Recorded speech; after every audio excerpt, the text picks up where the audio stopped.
On latest video in these series, we talked about stop reasons and retries while streaming. Now let's talk about how Claude never actually runs your code without checking first.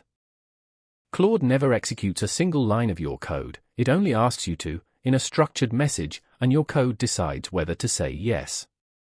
That one separation is the entire security model behind tool use. Get comfortable with it, because everything about permissioning and sandboxing hangs off that exact fact.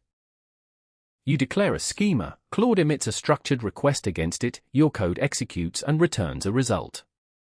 The model never runs anything itself, it produces a tool_use block and stops, and the loop continues for as long as stop_reason keeps coming back as tool_use. The loop is keyed on stop_reason, not on inspecting content. Call the API with your tools.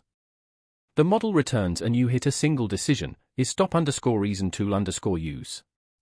If yes, execute each tool, build a tool_result block, append the assistant turn verbatim and send the results back, then loop straight back to the call. That cycle repeats as long as the answer stays yes. The moment stop_reason is anything else, end_turn, max_tokens, refusal, you take the exit edge and the activity ends. This is the part engineers reliably get backwards. A JSON schema tells the model the shape of an argument. The description tells it when to call the tool at all, what it doesn't return, and what the parameters actually mean.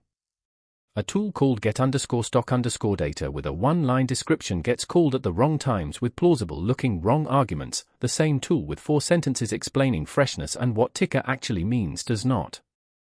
The same logic says, consolidate. 3 tools, create_PR, review_PR, merge_PR, force the model to choose among near-identical descriptions. One manage_PR tool with an action parameter makes the choice unambiguous. And if you ever catch yourself writing a regex to extract a decision from model output, that's the tell, the decision should have been a tool call in the first place. 3 kinds of tool, and the difference is entirely about where the code runs. User-defined tools are the overwhelming majority of traffic, you write the schema and you execute it.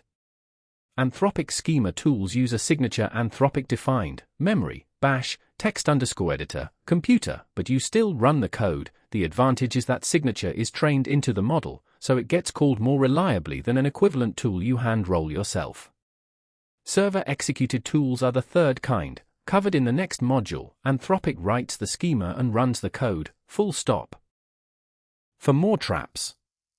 1. Every tool_use block needs exactly one matching tool_result immediately after the assistant turn, and that user message can contain nothing else, no trailing text block. 2. Append the assistant turn verbatim.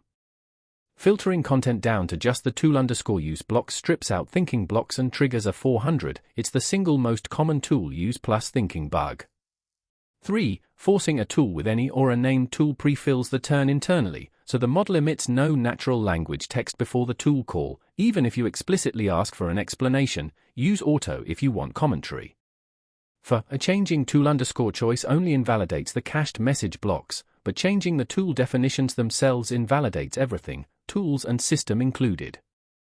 So, tool use is a typed interface where the model only ever asks, the description is the highest leverage field you'll write, and the loop is just while stop_reason equals tool_use. Get that loop right once and you'll reuse it everywhere. Next up is the other half, tools Anthropic runs for you, and the SDK helper that writes this exact loop so you don't have to. If clear, sensible thinking is what you are after, subscribing is the most direct way to get the next one. See you in the next video.